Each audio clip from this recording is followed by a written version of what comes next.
Hello everyone, welcome to lecture 5 of the chapter called solid state in the chemistry section of class 12. I am Pankaj Kapadia, BTech IIT Delhi, Director IITS Sapasya. In today's lecture we will discuss some of the specific crystals, some of the specific structures, how they are formed, how do they look alike, and by that we can calculate various other things. So we will discuss that. First, we will discuss ZNS type structure. In the previous lecture, I had discussed that for various radius ratios, like for example, if the radius ratio lies between 0.155 to 0.225, the structure will be trigonal planar. If the radius ratio lies between 0.225 to 0.414, the structure will be zinc blende यानी कि ZNS type structure. If I say that for radius ratio between 0.414 to 0.732, the structure will be rock salt type structure, NaCl type structure, and if the radius ratio will be between from 0.732 to 1, the structure will be of cesium chloride type structure. So we will discuss in detail these various structures. As I had already said that trigonal planar structure there is nothing to worry about and there is nothing more to study about. So we will focus on other three structures right now. That is number one, ZNS type structure, zinc blende type structure.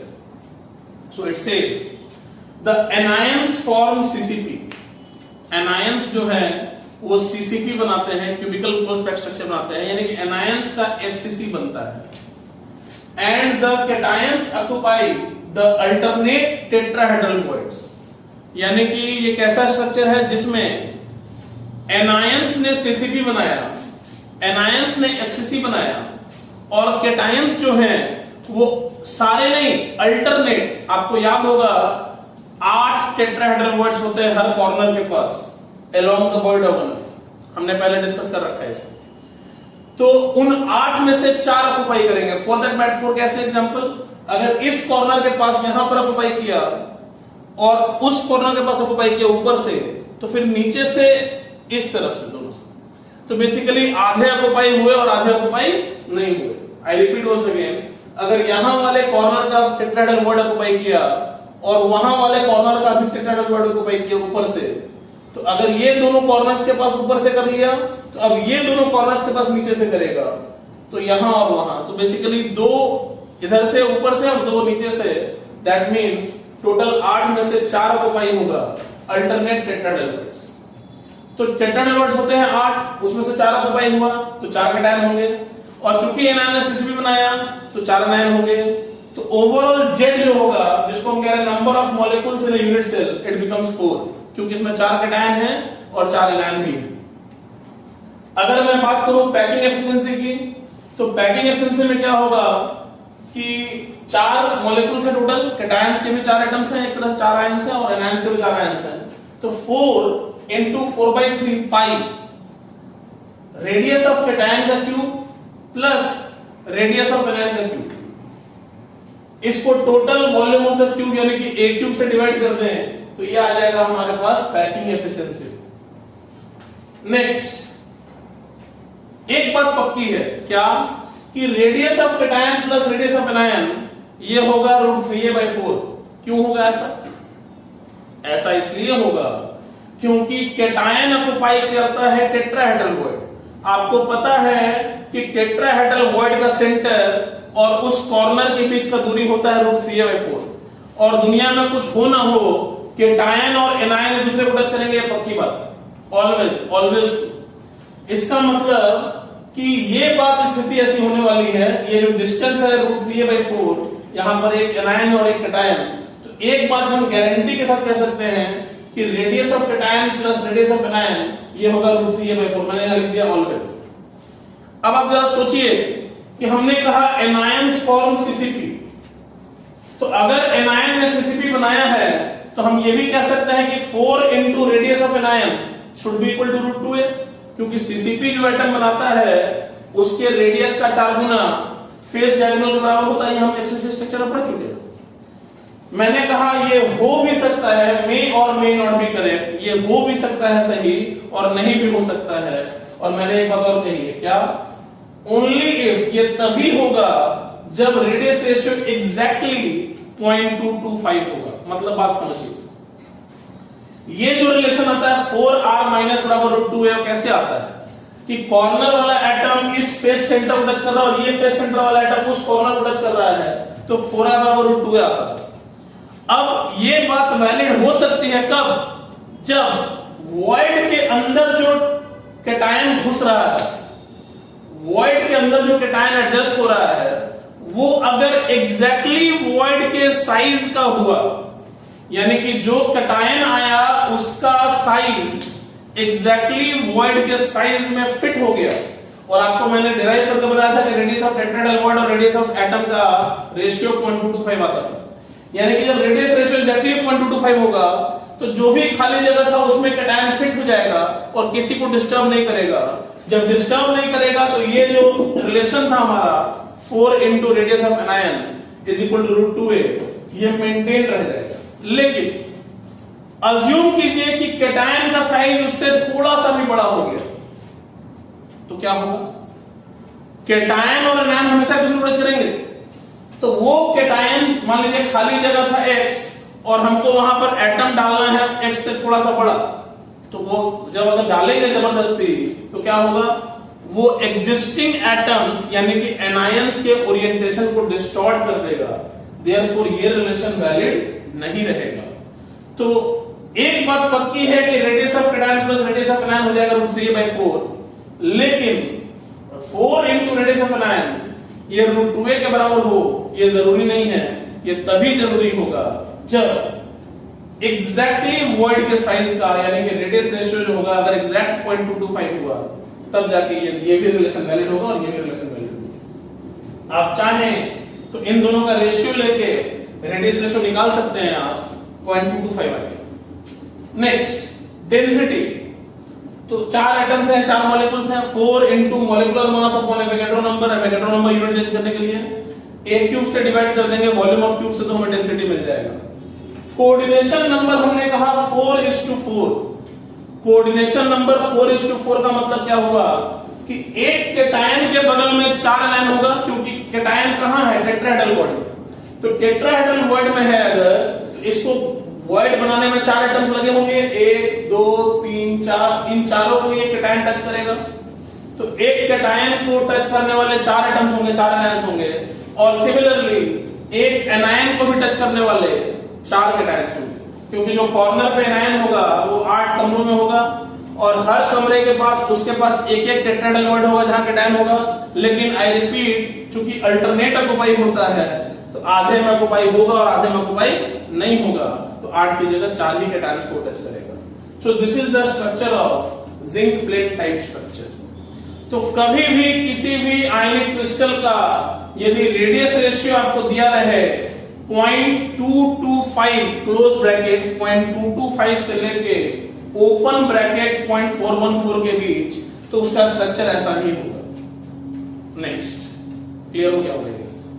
Next second हम लोग discuss करेंगे rock salt type structure, जिसको हम लोग NaCl type structure भी कहते हैं। Rock salt type structure में क्या होता है कि एनायंस फॉर्म CCP, अगेन यहां भी एनायन जो है वो CCP बनाता है, and the cations occupy all the octahedral voids. मतलब यहां पर एनायन CCP बनाया, क्यूबिकल क्लोज्ड स्ट्रक्चर बनाया, FCC बनाया, और कैटायन जो है वो सारे के सारे ऑक्टाहेड्रल वॉइड्स में जाके सेटल हो जाए। तो आई रिपीट, Z की वैल्यू हो जाएगी 4 फिर से, क्योंकि 4 एटम्स होंगे एनायंस के और 4 ही कैटायंस होंगे, क्योंकि number of octahedral voids Z के बराबर ही होते हैं।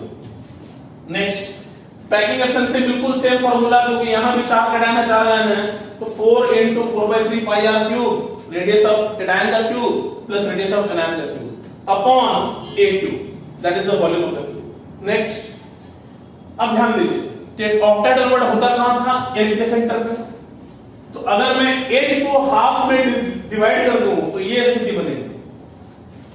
A/2 की वैल्यू हो जाएगी radius of anion plus radius of cation. तो वही मैंने लिखा, radius of cation plus radius of anion is equal to A/2। ध्यान रहे ये हमेशा सही है। क्यों? क्योंकि ऑक्टाहेड्रल वॉइड का सेंटर यानी कि कैटायन का सेंटर और कॉर्नर का सेंटर, कॉर्नर यानी कि एनायन का सेंटर, इन दोनों के बीच की दूरी A/2 होगी और ये कैटायन और एनायन हमेशा एक दूसरे को क्या करेंगे? टच करेंगे। अब फिर वही बात कि चूंकि एनायंस ने सीसीपी बनाया है तो हम उम्मीद करते हैं कि 4 into radius of anion should be equal to √2a। मैं फिर वही बात कहूंगा, मे और मे नॉट बी करेक्ट, ये हो भी सकता है नहीं हो सकता है, तभी होगा ओनली इफ, ये वैलिड तभी होगा जब रेडियस रेशियो एग्जैक्टली 0.414 होगा। क्यों? फिर वही बात कि अगर जो कैटायन बिल्कुल वॉइड के साइज का जाके फिट हो गया तो वो एनायंस के ओरिएंटेशन को डिस्टर्ब नहीं करेगा, ये रिलेशन वैलिड हो जाएगा। लेकिन अगर कैटायन का साइज उससे थोड़ा सा भी बड़ा हुआ तो वो एनायंस के ओरिएंटेशन को डिस्टर्ब कर देगा और फिर ये रिलेशन वैलिड नहीं रहेगा। ये रिलेशन हमेशा वैलिड रहेगा, radius of cation plus radius of anion is equal to A/2, ये हमेशा वैलिड रहेगा। Next again density, 4 number of molecules 4 into molar mass upon Avogadro number upon AQ।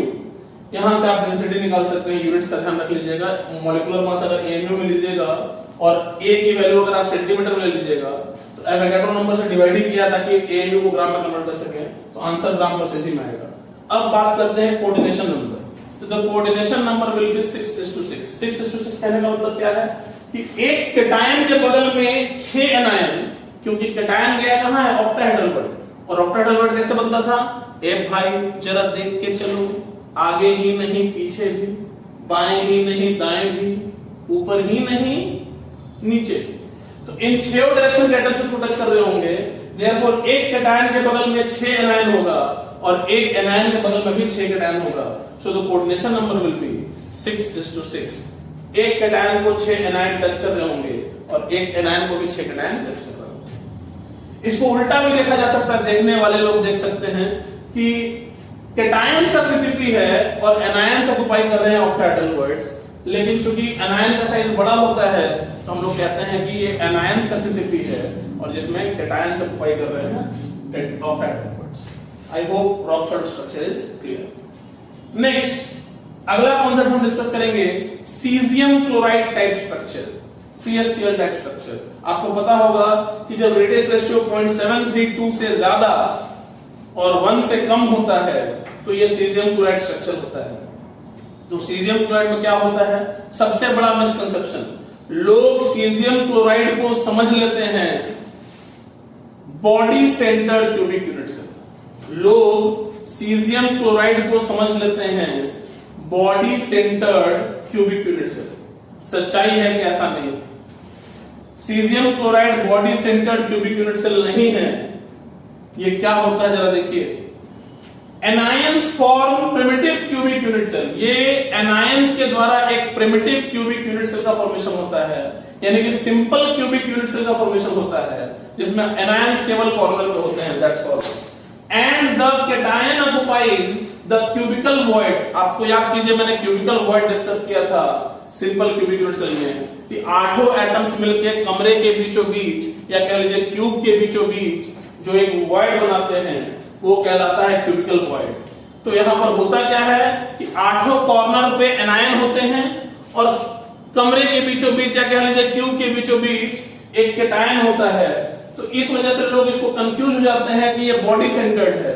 Body centred नहीं है, क्योंकि जो बॉडी सेंटर्ड होता है उसमें जो एटम कॉर्नर पे मौजूद होता है वही एटम बॉडी के सेंटर पे मौजूद होता है। यहां पर बॉडी के सेंटर पे मौजूद है लेकिन कैटायन मौजूद है और कॉर्नर पे मौजूद है लेकिन एनायन मौजूद है। तो वास्तव में इसका स्ट्रक्चर कैसा है कि anions form primitive cubic unit cell, not body centred. Anions जो है वो प्रिमिटिव क्यूबिक यूनिट सेल का फॉर्मेशन करते हैं और कैटायन जो है वो क्यूबिकल वॉइड में एस्टैब्लिश होता है, यानी कि कमरे के बीचों बीच जो 8 एटम्स मिलके 8 एनायंस मिलके जो खाली जगह छोड़ते हैं वहां पर कैटायन आता है।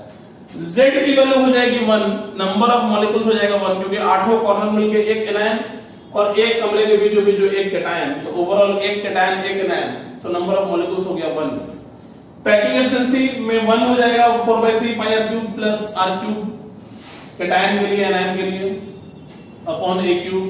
अच्छा एक बात ध्यान दीजिएगा, क्यूबिकल वॉइड के केस में ये स्थिति बनेगी, क्यूबिकल वॉइड बॉल डायगोनल के बीच में होता है उसका सेंटर, तो radius of anion plus radius of cation जो होगा वो √3a/2 होगा ऑलवेज, ये पक्की बात।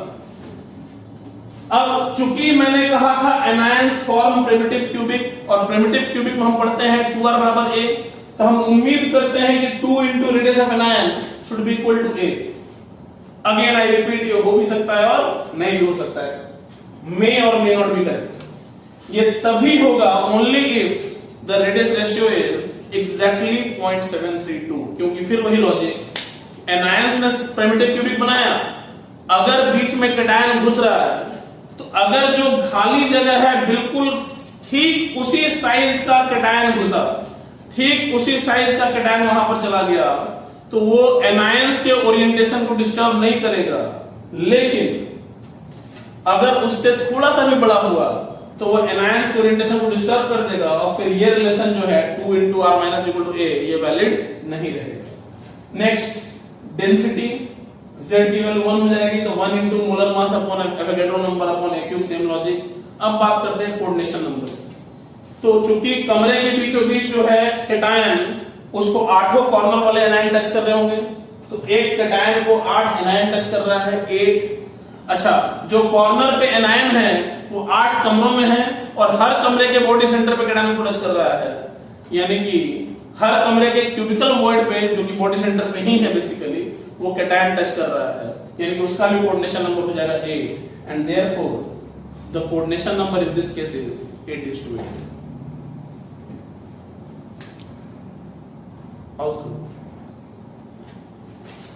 Next we will discuss fluoride structure.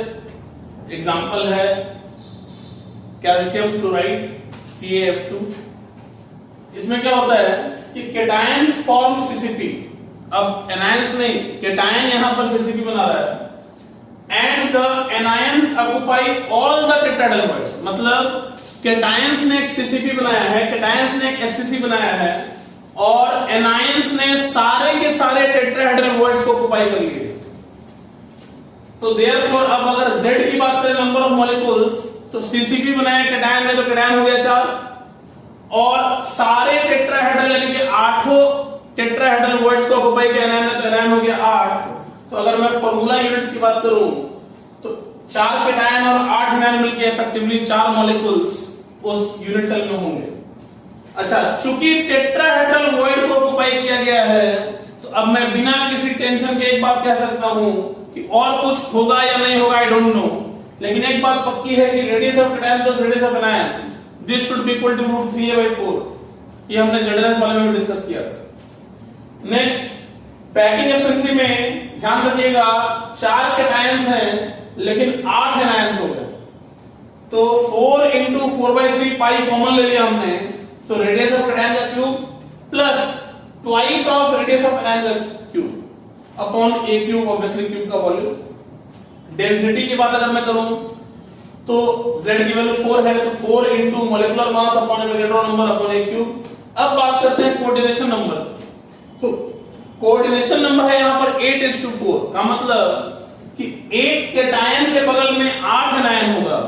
I repeat, एक कैटायन के बगल में 8 एनायन होगा, जबकि एक एनायन के बगल में केवल 4 कैटायन होगा। क्यों? क्योंकि एनायन कहां है? टेट्राहेड्रल वॉइड में, तो उसके बगल में कैटायन कितना होगा? मात्र 4 होगा, क्योंकि चारों से ही बनता है टेट्राहेड्रल वॉइड। अच्छा, जो कैटायन है वो कहां है? मान लो कॉर्नर पे है, तो 8 कमरों में होगा और हर टेट्राहेड्रल वॉइड, हर कमरे के जो अपने पास टेट्राहेड्रल वॉइड में कैटायन है, सॉरी एनायन है, उसको टच कर रहा होगा। यानी कि एक कैटायन को 8 एनायंस टच कर रहे हैं, जबकि एक एनायन को केवल 4 कैटायन टच कर रहा है। तो जो कोऑर्डिनेशन नंबर है यहां क्या है? 8:4। एंड व्हेन आई से 8:4 that means a cation is in contact with 8 different anions, whereas an anion is in contact with only 4 different cations. Next, the second case is anti-fluoride structure which I can say something like Na2O sodium oxide. तो ये बिल्कुल same structure है, बिल्कुल photocopy है, बस cation की जगह anion replace कर दीजिए। तो यहां पर जैसे था कैटायंस फॉर्म सीसीपी, यहां आ गया anions form CCP and the cations occupy all the tetrahedral bonds. बिल्कुल सेम स्ट्रक्चर है, फोटोकॉपी, Z की वैल्यू 4, अगेन टेट्राहेड्रल बॉन्ड है तो radius of cation radius of anion बराबर √3/4, ये हमेशा होगा। अच्छा, पैकिंग एफिशिएंसी में फिर वही बात, यहां पर एनायन के रेडियस के क्यूब में 2 से मल्टीप्लाई किया गया था क्योंकि 8 एनायंस थे। यहां पर क्या होगा कि 4 एनायंस होंगे और 8 एनायंस होंगे, तो यहां पर कैटायन के रेडियस के क्यूब में 2 से मल्टीप्लाई हो जाएगा, everything else remains the same और कोऑर्डिनेशन नंबर जस्ट पलट जाएगा, क्योंकि जो स्थिति वहां पर कैटायन की थी अब वो स्थिति यहां पर एनायन की है, और जो स्थिति वहां पर एनायन की थी अब वो स्थिति यहां पर कैटायन की है। तो this is anti fluoride structure. Next I will discuss spinal structure. हालांकि ये सब उतना सिलेबस में नहीं आता है, बट जस्ट एक बेसिक आइडिया मैं देने की इच्छा रखूंगा। तो क्या है जरा देखिए, स्पाइनल स्ट्रक्चर का बेस्ट एग्जांपल है MgAl2O4 या इन जनरल Ab2O4, जिसमें A जो है it is a doubly charged cation, B जो है is a triply charged cation and O is of course oxide ion. So basically if I talk about कि MgAl2O4 का structure कैसा होगा, तो हम कह सकते हैं कुछ ऐसा कि oxide ions form CCP, oxide CCP बनाता है।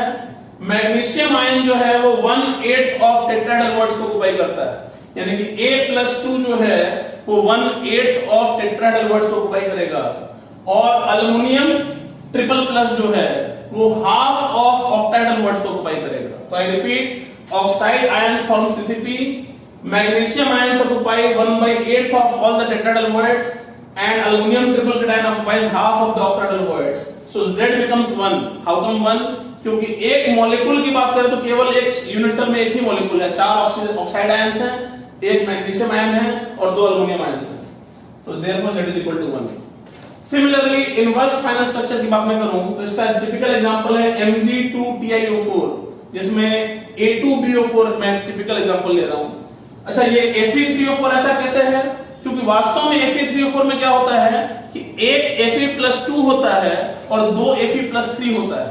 तो आप इस Fe3O4 को Fe2O4 भी कह सकते हैं, जहां पर ये +2 में है और ये +3 में है।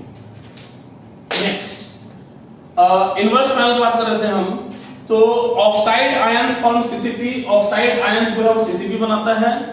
मैग्नीशियम आयन या कह लो जो हम A बात कर रहे हैं वो 1/8 टेट्राहेड्रल बॉन्ड में भी जाएगा और 1/4 ऑक्टाहेड्रल बॉन्ड में भी जाएगा, यानी कि it occupies 1/8 of the tetrahedral bonds as well as it occupies 1/4 of the octahedral bonds, यानी कि दोनों को ऑक्युपाई करता है।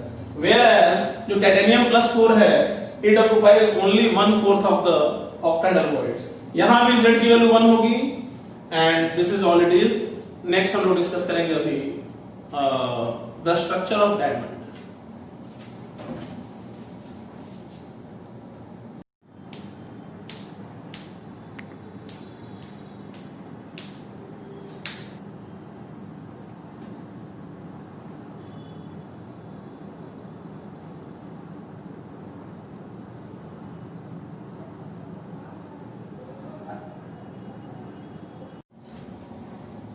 Now we will discuss the structure of a diamond. So diamond is a metastable allotrope of carbon where each carbon atom is covalently bonded with other 4 surrounding carbon atoms and arranged in a variation of FCC called as the diamond lattice. मतलब सबसे पहली बात कि diamond है क्या, diamond का structure होता कैसा है, तो यह एक मेटास्टेबल एलोट्रोप ऑफ कार्बन है जिसमें एक कार्बन अपने साथ 4 अलग अलग कार्बन के साथ बॉन्डेड रहता है कोवेलेंटली, जनरली एक टेट्राहेड्रल स्ट्रक्चर में, जो एक वेरिएशन है बेसिकली क्यूबिकल क्लोज्ड पैक यानी कि एफसीसी स्ट्रक्चर का ही। हालांकि ये प्योर एफसीसी नहीं है इसलिए इसको एफसीसी नहीं कहते हैं, इसका अलग नोमेनक्लेचर है डायमंड लैटिस। डायमंड का अपना एक अलग स्ट्रक्चर ही होता है। तो डायमंड का स्ट्रक्चर एक यूनिट सेल में यहां पर रिप्रेजेंट करना चाहता हूं। जैसे देखिए नॉर्मली एक एफसीसी एटम होता है, एफसीसी स्ट्रक्चर होता है। आप देखिए कि ये जो खाली वाला एटम मैंने शो किया है और ये जो मैंने ब्लू कलर में आपको दूसरे एटम शो किए हैं, ये सारे मिला के बनता है एक एफसीसी। और इस एफसीसी के अंदर 4 और डिफरेंट कार्बन एटम जो ब्लैक कलर में शो किए गए हैं वो होते हैं। अब जैसे इस ब्लैक के बारे में देखिए, वास्तव में अगर देखा जाए सही तरीके से तो ये टेट्राहेड्रल वॉइड जैसे बनता था वैसे ही कनेक्टेड होता है 4 डिफरेंट नंबर से। देखिए जैसे इस कॉर्नर के पास टेट्राहेड्रल है, इस कॉर्नर के पास टेट्राहेड्रल है, इस कॉर्नर के पास भी है और इस कॉर्नर के पास भी है।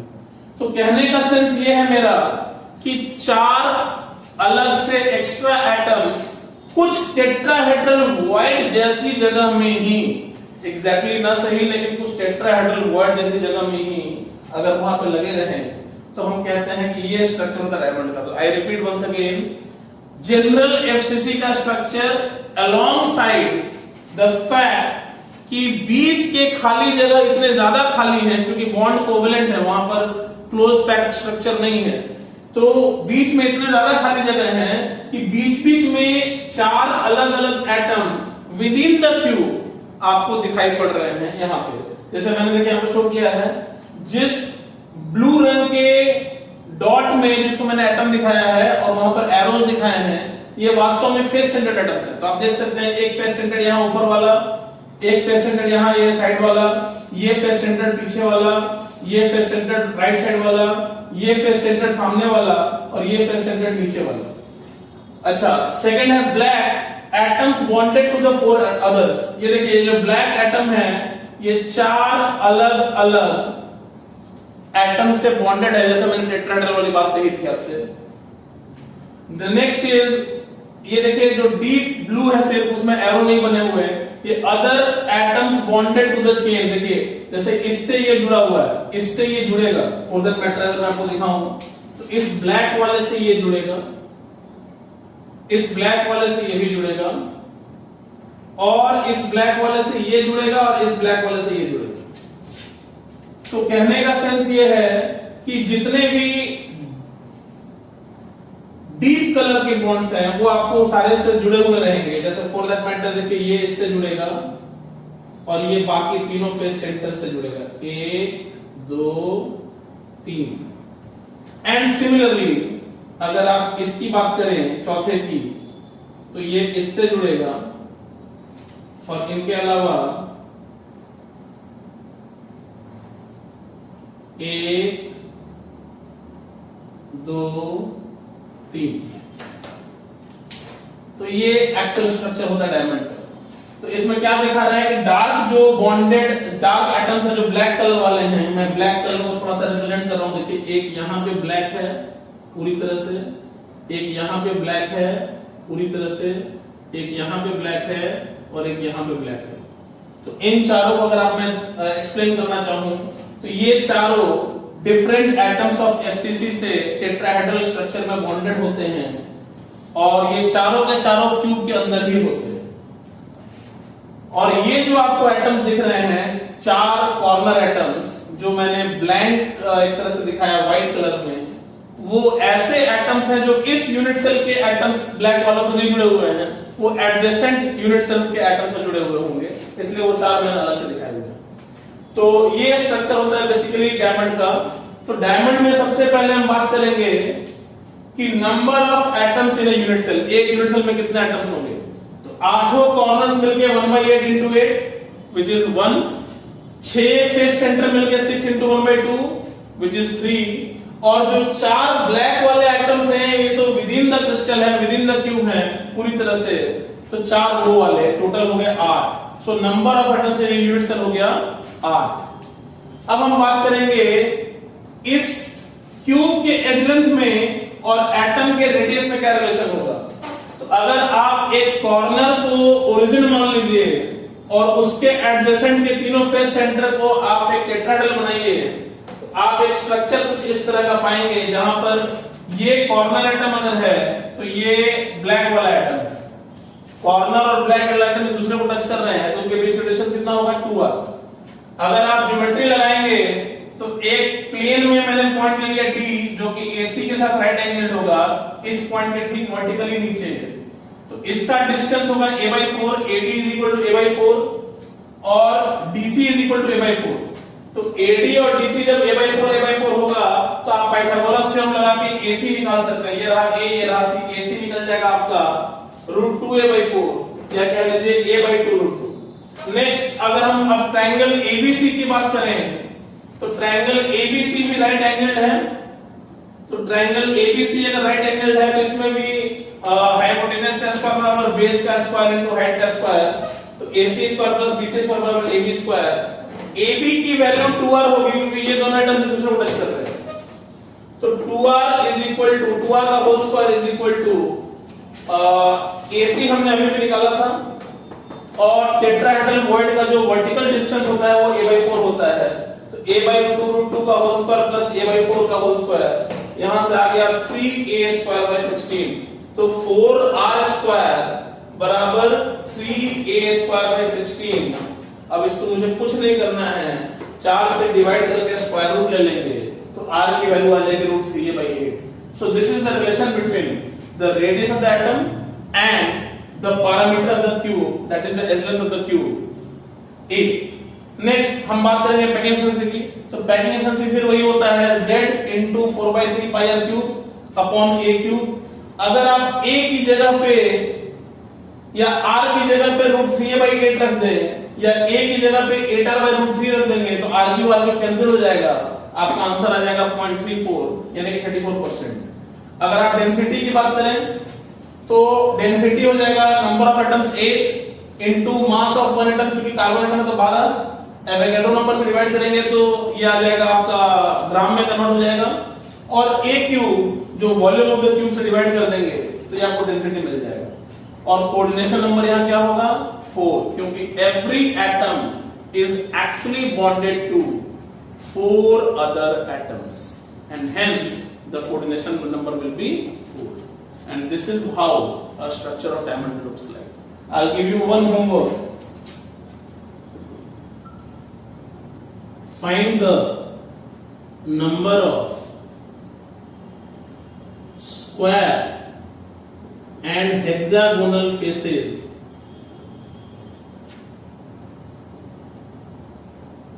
in a truncated octahedron.